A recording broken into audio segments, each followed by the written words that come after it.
Aqui, nessa casa eu me encontrei.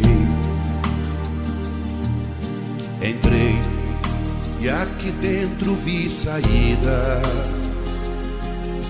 Sim, foi nessa casa de amor que as benesses do labor cicatrizaram minhas feridas. Depois de muitos e muitos passes, estudo e a água da paciência. Gente, boa noite. Que alegria poder compartilhar essas informações provenientes do mundo espiritual e que nós seremos intermediários hoje à noite. Que alegria poder compartilhar essas informações e podermos sair daqui mais enriquecidos. Enriquecidos com as realidades que a doutrina espírita pode nos oferecer de forma gratuita, porque reza o nosso compromisso doutrinário de que devemos dar de graça aquilo que de fato de graça recebemos. Então, que durante essa noite a doutrina espírita sobressaia-se diante de qualquer um interesse imediatista e materialista que possamos ter. E possamos sair daqui fazendo jus àquela velha e antiga promessa de sairmos daqui melhores do que quando aqui adentrarmos. É o nosso propósito, o nosso objetivo enquanto trabalhadores da seara espírita, da casa e da causa espíritas. E antes de fato, a gente abordar a temática da noite de hoje, gostaria também de estender essas homenagens, esses apreços a essas queridas missionárias aqui no campo terreno, que são as mães, e que não se tornaram mães por acaso. Nós sabemos que nos preceitos da reencarnação, de que diante de toda e qualquer experiência que aqui nós vivenciamos, todas essas experiências são frutos de um planejamento em que na espiritualidade maior, junto com outro agrupamento de espíritos que mantém vínculos conosco, decidimos aqui na Terra voltarmos, ou em algum outro plano físico. Voltarmos e através de algumas relações poder estreitar laços, consolidar antigos compromissos que ficaram pelo meio do caminho, ou mesmo reajustarmos-nos com a lei divina através do reajuste com os nossos irmãos. Então, muitas vezes pedimos para voltar, e voltamos com aqueles que possuem maiores vínculos conosco do passado. Vínculos positivos ou vínculos muitas vezes negativos, mas sempre com a proposta de junto crescermos. E daí então, diante de um planejamento reencarnatório, traçamos as metas, delegamos as funções. Ora um será filho, ora outro será irmão, às vezes até um agregado, que compõe também o planejamento reencarnatório de uma família, e obviamente os dois espíritos mais comprometidos e mais compromissados com a causa do reequilíbrio familiar. O espírito pressupõe-se masculino, embora muitas vezes ele possa ver em corpo inverso, mas o espírito que se pressupõe masculino, aquele que vai vir com a missão da paternidade, e o espírito que virá com a missão da maternidade. Dentre eles, obviamente, a nossa noite hoje é direcionada à lembrança e à doce lembrança daquele espírito que optou pela maternidade. Os pais, lá para agosto, a gente comemora. Mas as mães, esses espíritos que decidiram pela maternidade, com a missão de ajudar outros espíritos vinculados a esses mesmos do passado. E com essa missão sublime, corajosa, desafiadora, audaciosa, perspicaz, sagaz, enfim, tantos e tantos adjetivos, para denominar essa grande missão que é a maternidade. E elas vêm com essa missão, com esse compromisso de abraçar esses espíritos recém-reencarnados, para, através do Instituto da Educação e da Infância, tentar ajudar esses espíritos a seguir o caminho da luz, a se reencontrarem consigo mesmos, visto que na infância é o período em que o espírito reencarnado está mais acessível às impressões educacionais que ele recebe, seja na escola, seja no próprio ambiente familiar, no próprio ambiente social. Então as mães têm esse grande papel de conduzir essas almas, esses espíritos, para o caminho da evolução através do Instituto do Amor, da tolerância, da paciência, do perdão e de outros mais adjetivos que as mães sabem tanto bem concretizar. Então vale aqui essa pequena homenagem às mães, já que estamos no dia delas. Porém, digamos assim, dia delas para as nossas convenções humanas. Porque o dia das mães, o dia dos pais, o dia dos irmãos, o dia dos cunhados, o dia dos filhos, são todos os dias. Os dias em que nós devemos dar o nosso préstimo e o nosso respeito a essas criaturas que conosco convivem no ambiente familiar. Mas as convenções humanas criaram dias específicos, criaram calendários específicos, e daí então, hoje, pela historiografia, pela cultura, nós concebemos como o Dia das Mães. Então, parabéns para essas guerreiras. Parabéns para nós, porque muitas vezes nós estamos homens nessa atual encarnação, mas já fomos mães, ou seremos nas próximas. Algo da maternidade ainda habita dentro de cada um de nós. Então, cada um é um pouco pai, cada um é um pouco mãe, mas todos nós, juntos, independente da função familiar que nós exercemos aqui na Terra, estamos sempre com o objetivo único de progredir. Um amigo nosso que participa de um dos estudos da casa nos disse uma frase que eu achei esplêndida e que eu gostaria de compartilhar com os amigos aqui presentes, encarnados e desencarnados. Essa frase que ele nos disse em certo estudo, há alguns meses atrás, foi a seguinte: o maior presente que a doutrina espírita pode oferecer à humanidade não é o de produzir pessoas já prontas, salvas, não. É o de produzir pessoas constantemente insatisfeitas consigo mesmas, reconhecendo suas posições aqui na Terra e tentando a cada dia se tornarem melhor do que eram antes. Esse é o maior presente que a doutrina espírita oferece à humanidade. Se a doutrina espírita já produzisse, através do seu sistema doutrinário, pessoas prontas, já salvas, sem nenhum esforço por se melhorar, ela incentivaria o comodismo, a abdicação diante dos nossos compromissos terrenos.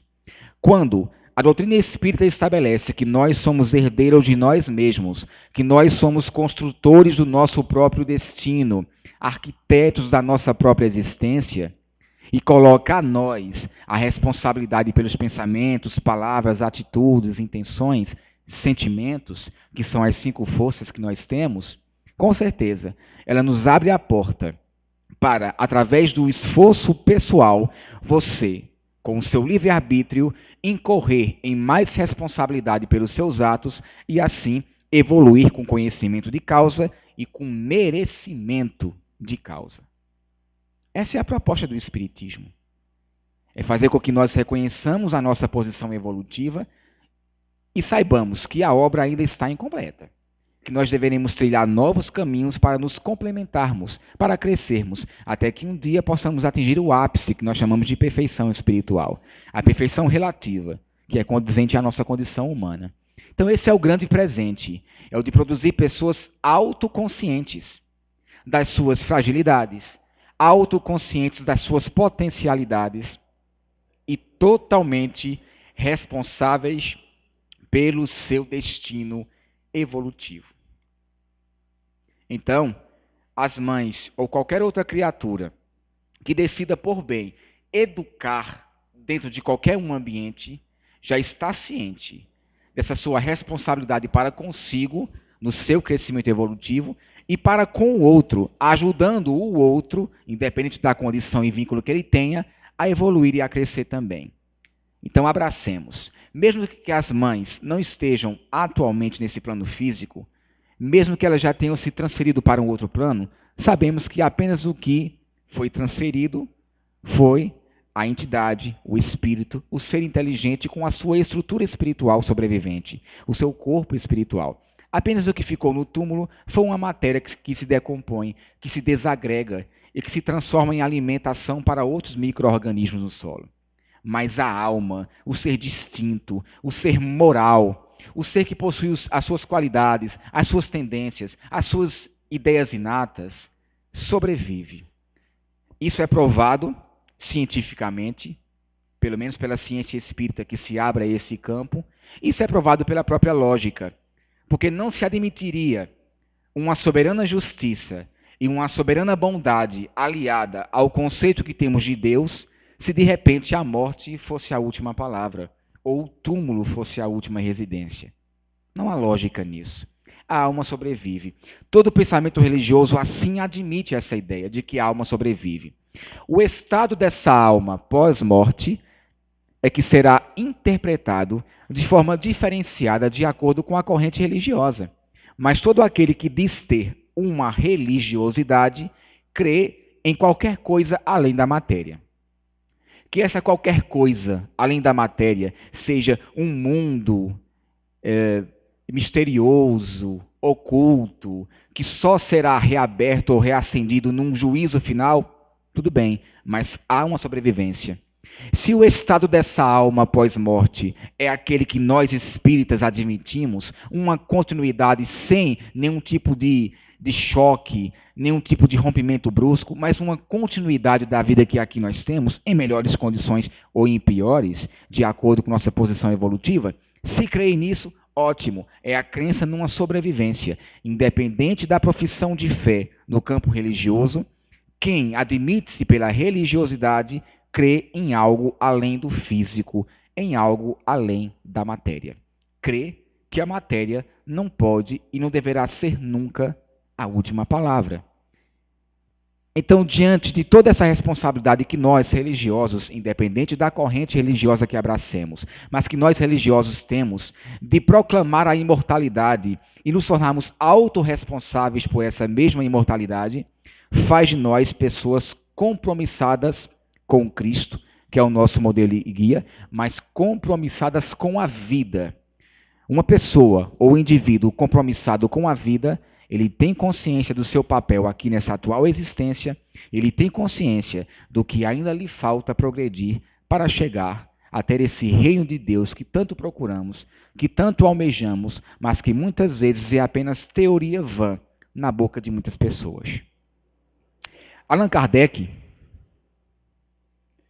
foi um dos grandes estudiosos, uma das grandes mentes pensantes desse nosso planeta, que não só cogitou essa possibilidade da imortalidade e da sobrevivência, mas que procurou sondar de forma mais profunda este mundo, descobrindo que não é um mundo à parte, não é um mundo miraculoso, misterioso, que ninguém pode um dia deter o conhecimento sobre ele.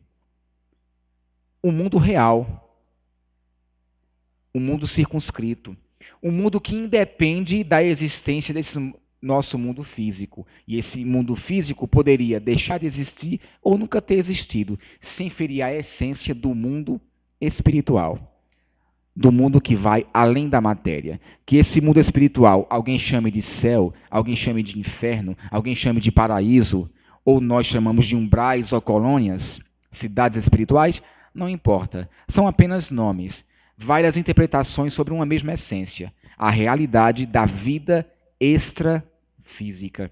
E é essa vida que a doutrina espírita assim estuda, sonda, e Kardec procurou também sondar através do contato com os espíritos.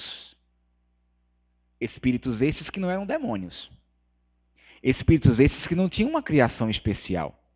Espíritos esses que não eram fruto de histórias, de contos de fadas, de lendas, mas espíritos esses que eram as almas dos homens e das mulheres que viveram no plano físico e que, por algum determinado momento, estavam livres desses corpos físicos, porém mais vivos do que nunca foram aqui na Terra. Lembremos aquela passagem quando aquele seguidor de Jesus, ele estava com o compromisso de seguir Jesus, de seguir os seus ensinamentos. Mas daí o seu pai desencarnara. E ele pergunta ao mestre se ele poderia primeiro enterrar o seu pai, para que daí ele pudesse seguir Jesus na sua caminhada de divulgação do Evangelho. Senhor, permita primeiro que eu vá enterrar o meu genitor, o meu pai, para que daí possa te seguir. É quando Jesus responde a esse discípulo: deixai aos mortos o encargo de enterrar os seus mortos. Obviamente, Jesus não estava querendo renegar a piedade filial em se enterrar o pai. Mas Jesus estava querendo dizer, simbolicamente nessa passagem, de que nós realmente somos esses mortos. Simbolicamente falando. Os mortos de entendimento. os mortos de conhecimento sobre as realidades espirituais. Vivíamos aqui na Terra como se fôssemos mortos para as realidades espirituais. Então deixa aos mortos o encargo de enterrar os mortos.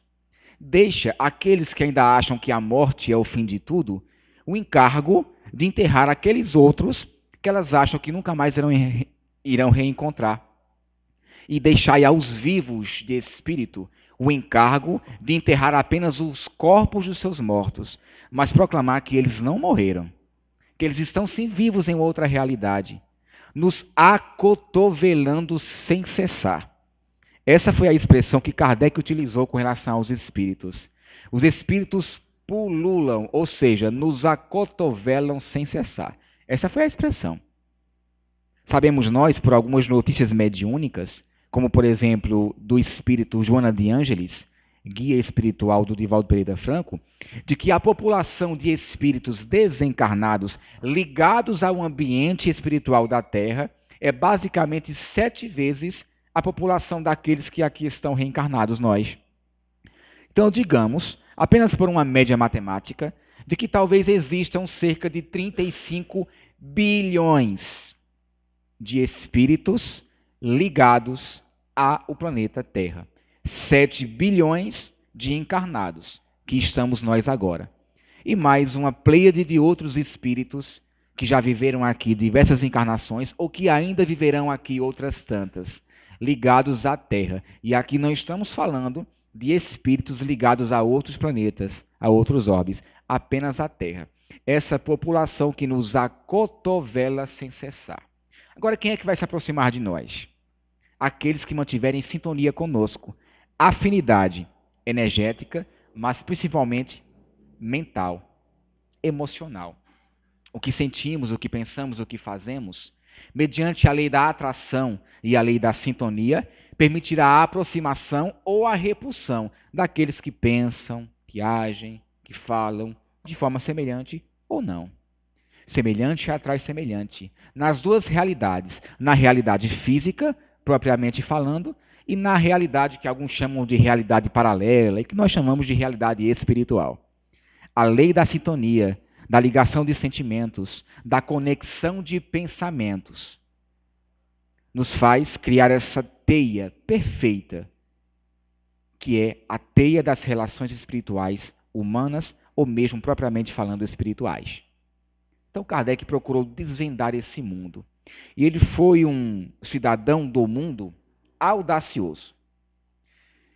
Se fôssemos traçar um perfil biográfico do codificador e não do criador do Espiritismo, vale a pena lembrar, do codificador, o senhor Allan Kardec, nós trataríamos da sua existência aqui em várias palestras, em vários seminários, porque a sua obra é muito vasta. Obviamente não é o nosso objetivo focar em Kardec aqui, apesar de que todo o assunto é pautado nas obras que ele codificou.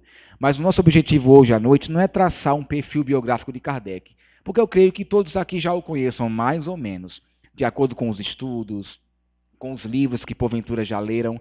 Mas se fôssemos apenas traçar alguns pontos básicos da vida do codificador Allan Kardec, nós saberíamos que ele foi desafiado pelas circunstâncias do seu próprio tempo e do seu próprio ambiente em que ele reencarnara.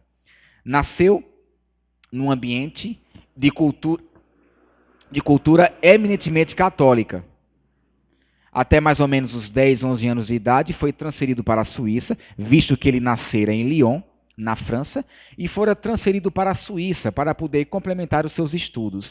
E lá na Suíça, ele estudou no instituto de um grande educador conhecido como Pestalozzi.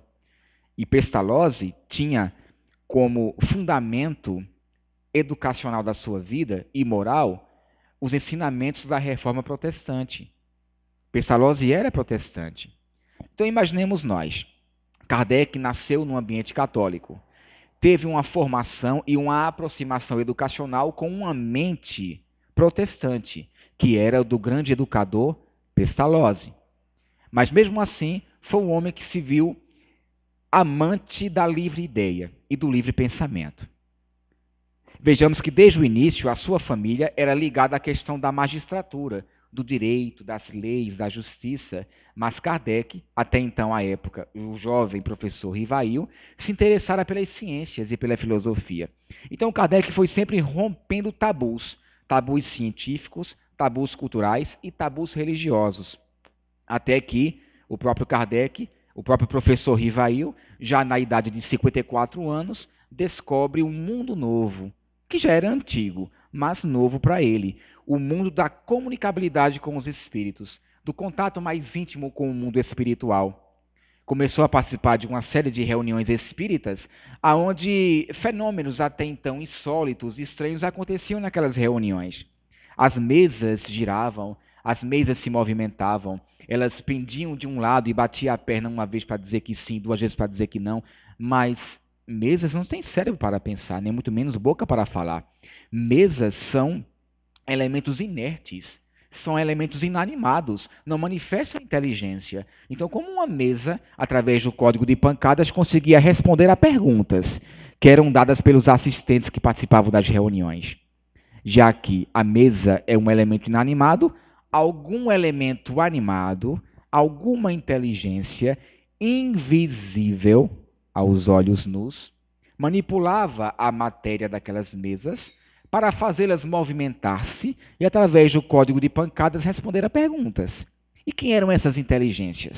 Kardec foi sondando, foi se aprofundando nos seus métodos de pesquisa e daí descobriram que, na verdade, aqueles fenômenos que aconteciam nas reuniões particulares que ele participava, e em algumas reuniões públicas, eram provocados pelos espíritos, as almas dos seres humanos que aqui viviam na Terra. E eles se comunicavam por um objetivo.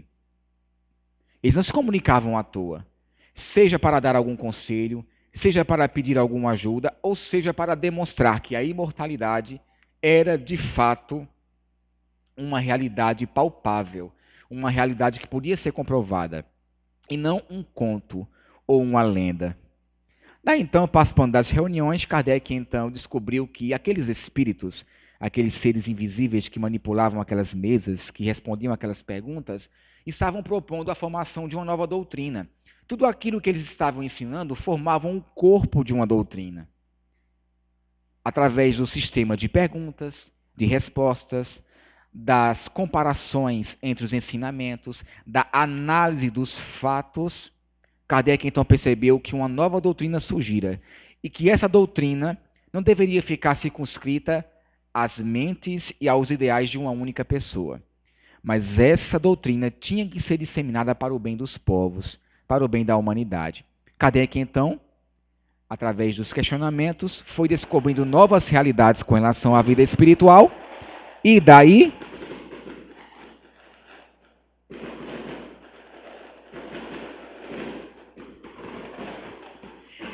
então, será que vai?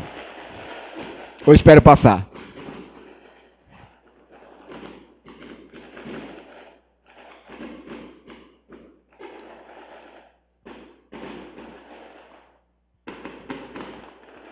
Aqueles também gostam de girândola, né?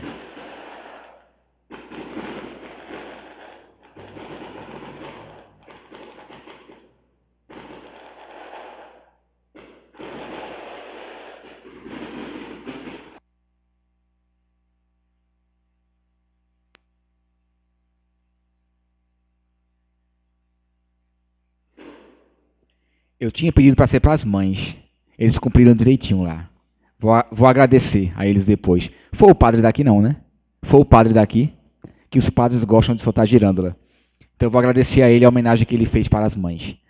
Bom, gente, então, como nós estávamos falando, foi através desse sistema de perguntas e respostas, esses questionamentos, então, que ele viu que se estava formando um corpo de uma doutrina e decidiu, então, repassar essa doutrina para a posteridade e para a humanidade. E daí, então, ele codificou. Por isso o nome codificador. Porque não foi Kardec que criou a reencarnação, a mediunidade, a vida, ou a possibilidade de vida em outros mundos. Enfim, os conceitos básicos e princípios elementares e fundamentais do Espiritismo. Não foi Kardec que criou. Kardec foi um codificador. reuniu as verdades que já existiam desde que o homem se conhecia por tal e que estavam dispersas pela humanidade, que uma hora ou outra foram traduzidas, foram ensinadas, mas sempre em pontos particulares e dispersos. Kardec, então, resumiu aqueles ensinamentos e formulou através de um código, que esse código foram os livros que nós conhecemos como codificação. E as estratégias que Kardec utilizou para tentar sondar e comprovar essa realidade espiritual foram bem inteligentes e foram bem fortes, se assim podemos dizer. Primeiro, Kardec analisou o fato. O fato existia. As mesas se movimentavam. Qual foi a segunda tática de Kardec? Ao descobrir os fatos, aqueles fenômenos estavam acontecendo, ele procurou então deduzir, através dos efeitos, as causas. E ele então deduzira que todo efeito inteligente, ele deve ser forçosamente o resultado de uma causa inteligente. A terceira proposição de Kardec, para tentar comprovar a veracidade dos espíritos, foi a seguinte. Primeiro analisou o fato, depois do efeito ele remontou à causa. A partir daí ele passou a fazer comparações entre as comunicações.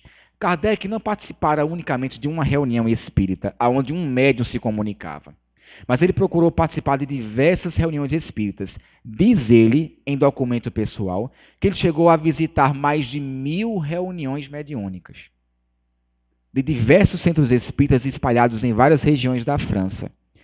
E através do método do controle universal, ou seja, uma mesma verdade era repassada por fontes diferentes, através de médiuns que se desconheciam, em locais diferentes e em épocas distintas, em dias distintos.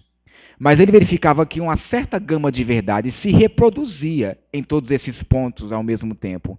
Daí então, pelo controle universal, ele deduziu que, se uma verdade ela é dita aqui e ela é comprovada em vários pontos por fontes distintas que não se conhecem, essa verdade pode ter um fundo de garantia, pode ter um fundo de autenticidade. Então ele verificou se, através do fato que ele analisava e do efeito que ele levava à causa, aquilo também acontecia em vários pontos diferentes, poderia ter um ar de verdade, porque tinha o controle da universalidade. Não era fruto de um grupo particular, mas sim de todos, um conhecimento coletivo, por isso universal. Após isso, Kardec, então, decidiu estudar as consequências. Ora, quais seriam as consequências de a gente realmente admitir que os espíritos existem e que eles se comunicam conosco? Alguma consequência moral poderia advir desse contato com os espíritos.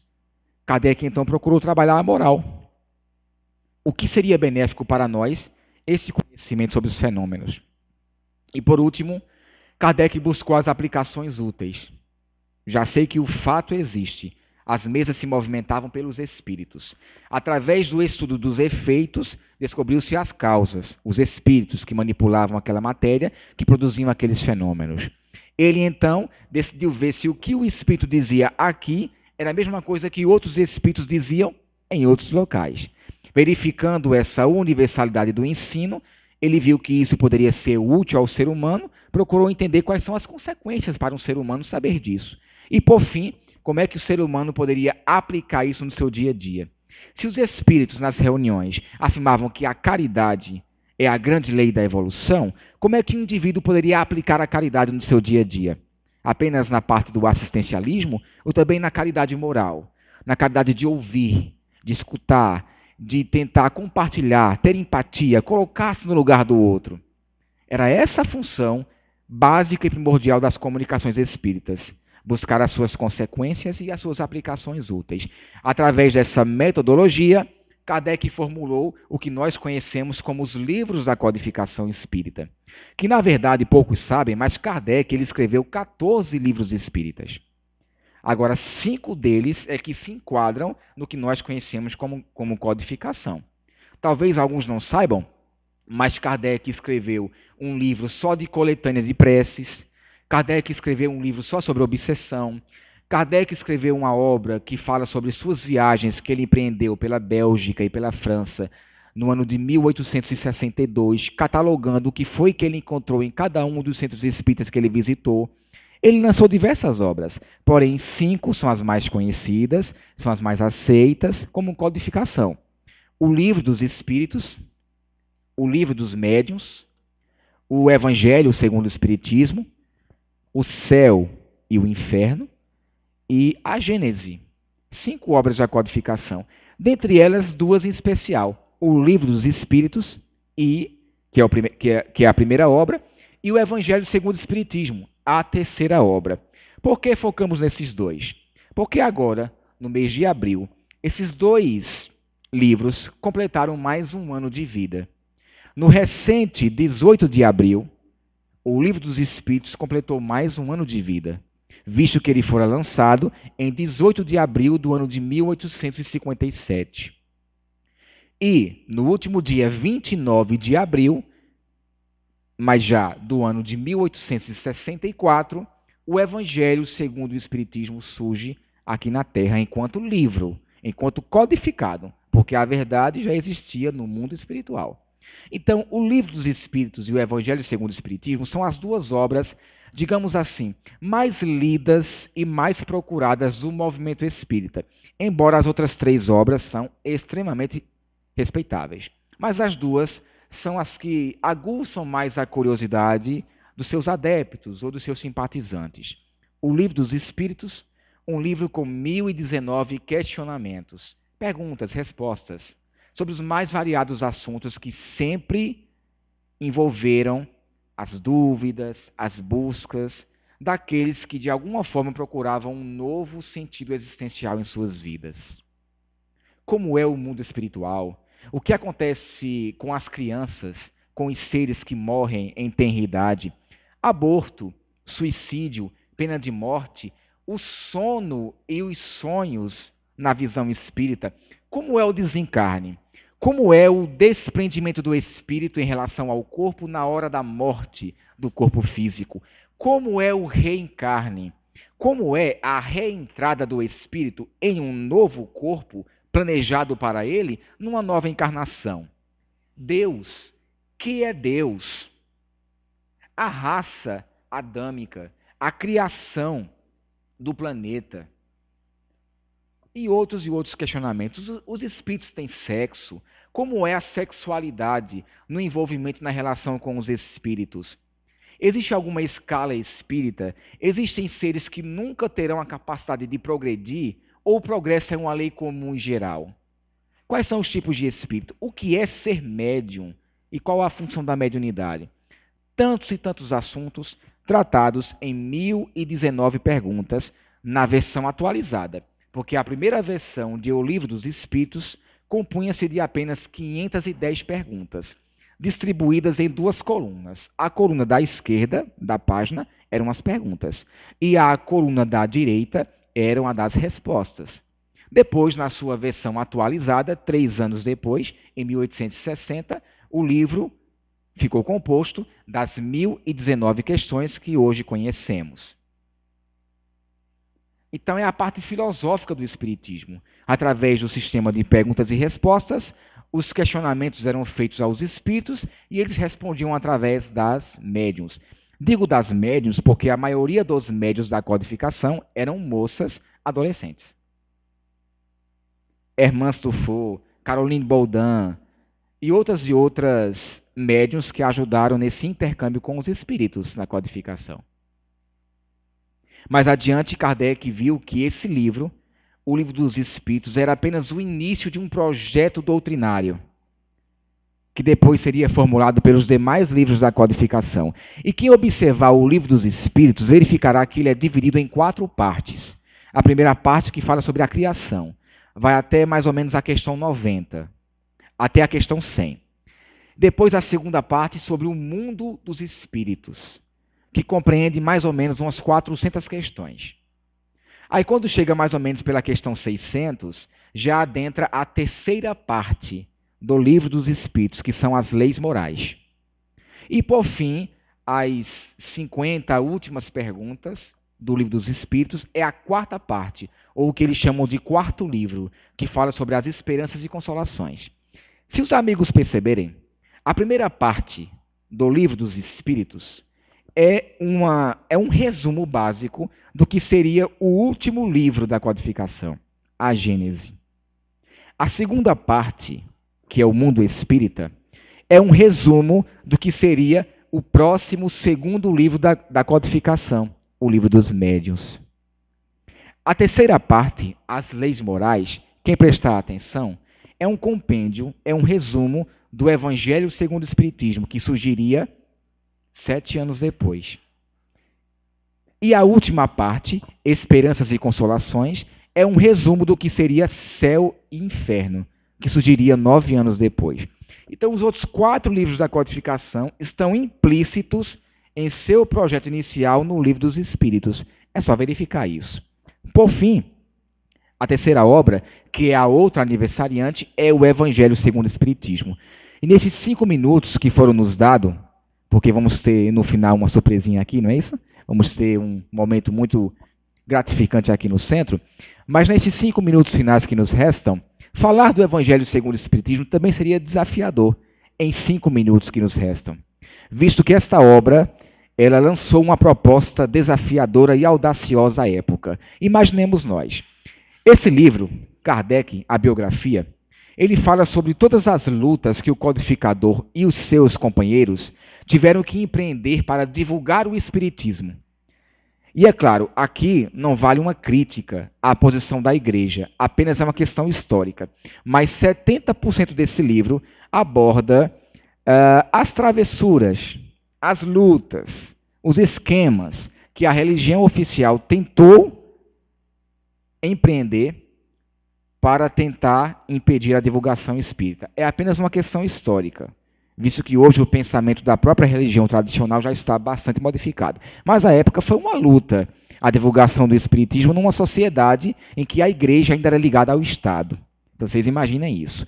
Então aqui ele fala sobre as lutas, perseguições, né, que os trabalhadores espíritas tiveram que sofrer para que a causa da bandeira do espiritismo pudesse estar sempre hasteada.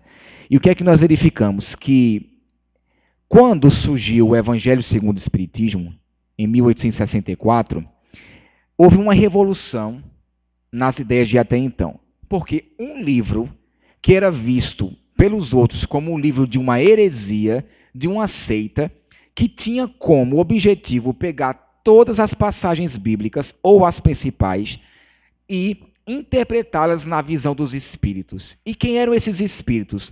Os próprios pais da igreja desencarnados, que se comunicavam e davam novas noções sobre os velhos textos bíblicos. Então se comunicava no Evangelho segundo o Espiritismo Santo Agostinho, São Vicente de Paulo, São Luís, os pais da igreja, informando que o Espiritismo estava sob a chancela do Cristo e que tinha a função de tornar inteligível e coerente aquilo que biblicamente era ininteligível e irreconhecível. E ainda por cima, na obra, os espíritos ainda admitem ser o Espiritismo a terceira grande revelação, que viria depois de Moisés e Jesus, e o Consolador prometido pelo Cristo. Então imagine o desafio que era divulgar essa ideia para uma sociedade até então voltada para as questões tradicionais da religiosidade ou da religião. E daí surge o Evangelho segundo o Espiritismo como nosso livro de cabeceira. Aquele livro que na hora do aperto, que na hora das angústias, ele se transforma em manancial de luz, que diminui nossas dúvidas com relação a como nos comportarmos diante da vida do outro. Porque o tema do Evangelho segundo o Espiritismo não é só apenas as parábolas de Jesus e as bem-aventuranças, mas sim as questões de aplicabilidade do dia a dia. Perdão, tolerância, ódio, paciência. Quem não se lembra da mensagem de Joana de Ângeles, que se intitula como Espírito Amigo no Evangelho segundo o Espiritismo? A dor é uma bênção que Deus envia a seus eleitos. Bendizei ao Deus Pai que lhe marcou com a dor. Porque muitas vezes a dor soa como pequenas picadas de alfinetes que acabam por ferir. Mas bem suportadas, elas fazem com que a criatura saia do plano mais material e se ascenda aos planos mais espirituais da vida. Quem é que não se lembra dessa mensagem? Quem é que não se lembra da mensagem O Homem de Bem, que deve ser considerado como o sermão do Monte Espírita? todos aqueles compromissos que a criatura tem que cumprir para realmente estar vinculada ao bem. E os espíritos ainda acham um pouco e no final colocam: não se resume aqui tudo o que o ser humano deve fazer para ser enquadrado como um homem de bem. Mas, se ele se esforça um tanto por praticar pelo menos uma parte destes, ele já estaria a meio caminho andado para o destino que o espera. E quem ler o Homem de Bem, do Evangelho segundo o Espiritismo, verificará o quanto ainda estamos longe, afastados desse ideal de evolução que tanto nos espera. Mas estamos a caminho. E essas duas obras, para encerrarmos aqui o nosso encontro, foram as duas obras que foram o pivô, foram o estopim para que Chico Xavier continuasse na sua missão. O Espírito Emmanuel apresenta-se em reunião mediúnica, numa das primeiras reuniões que o Chico participara, e depois de algumas comunicações mediúnicas que o próprio Chico foi o médium, no final da reunião, o Espírito Emmanuel aparece para Chico e aponta para Chico 2 livros que estão na mesa. E quando Chico olha para aqueles 2 livros, eram o Livro dos Espíritos e o Evangelho segundo o Espiritismo.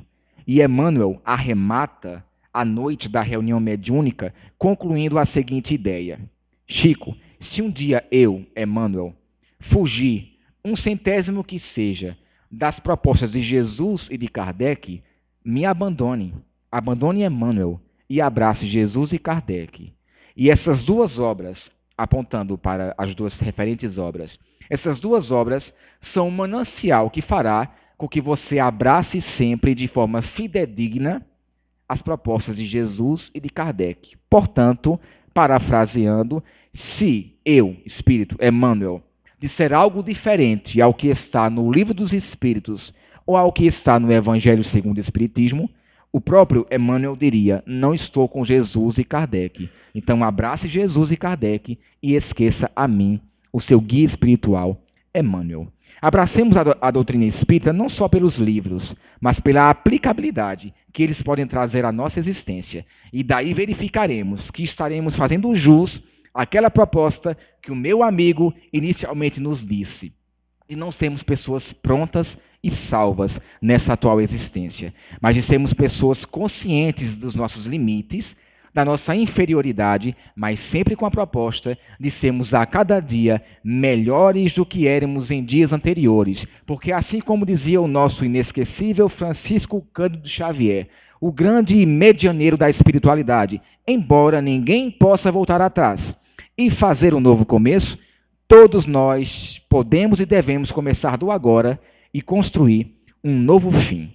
Que Deus nos abençoe, que Deus nos ampare. Paz, vida e evolução, ontem, hoje e para todo sempre, graças a Deus. É uma pequena homenagem, né, já que estamos aí num dia tão especial, né? Lembrando que o dia compõe-se em todos os dias do calendário, né? São apenas convenções humanas que condicionaram-nos a essa data, mas o dia é para elas e é todos os dias. E vem esses príncipes e princesas maravilhosos que vão agora dar um show de espiritualidade nesse ambiente. Que responsabilidade, hein? Que responsabilidade. Agora, gente, boa noite. Eu gostaria de desejar às mães, né, um feliz Dia das Mães, com muita paz, com muita luz. E hoje a gente não poderia fazer diferente, né? Onde havendo a pureza das crianças, para elas poderem homenagear as mães, não é? E a gente vai começar aqui. É para começar daqui? E a Cristina?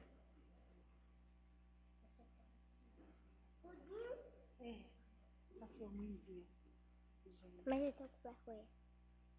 Então fala o que vem na sua mente, então. Pode trocar não? Pode, o que você gostaria de dizer? É para trocar de lugar. Então diga só, mãe, eu te amo, então. Mãe, eu te amo. A sua vez de dizer a Não sua sei não. frase. Oi? Sei não. Mas você não escreveu? Porque eu não lembro não. Lembro não. Gente, vocês desculpem, mas eu acho que as crianças estão tímidas de falar. Todas escreveram, mas... Mas você não gostaria de dizer alguma coisa para as mães que estão aqui ouvindo? Me esqueci. Tá bom. Gente, vocês perdoem, viu?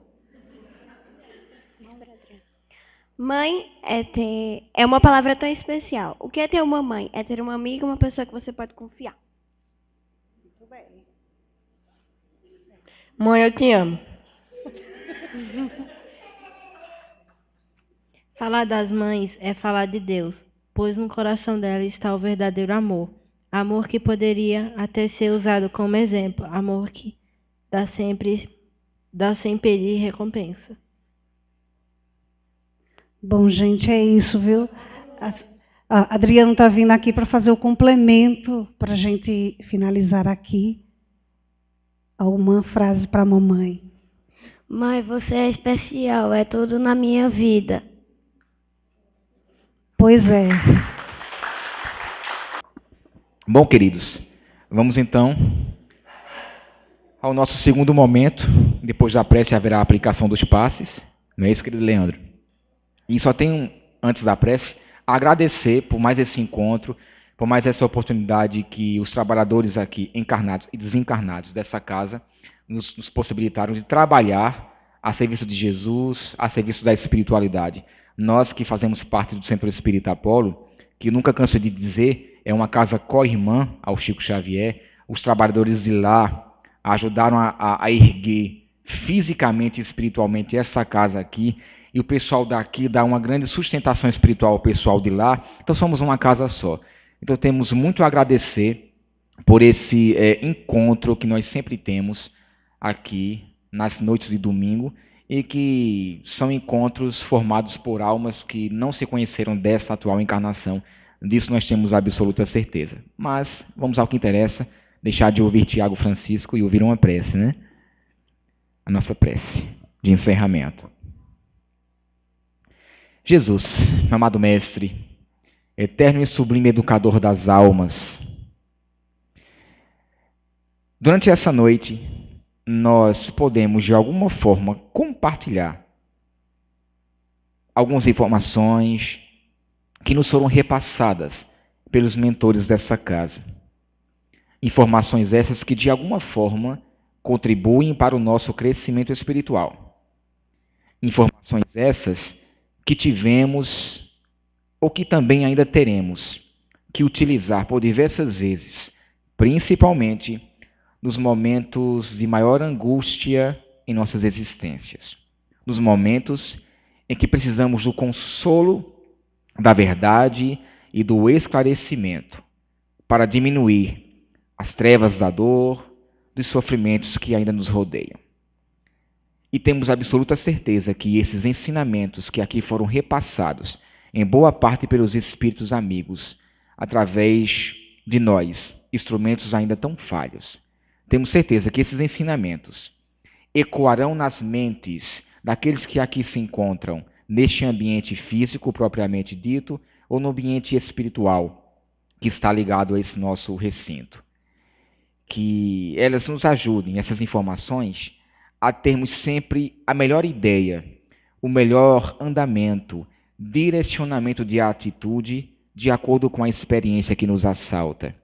E que durante essa noite possamos sair daqui refletindo sobre as palavras que foram ditas, sobre as propostas que foram elaboradas, tendo a consciência de que amanhã não será um dia de soluções bruscas, de milagres sem conexão com a vida, mas sim de uma continuidade de compromissos que nos ajudam a crescermos dia após dia, caminho após caminho, subindo degrau após degrau, rumo à estrada da evolução, do bem e da harmonia.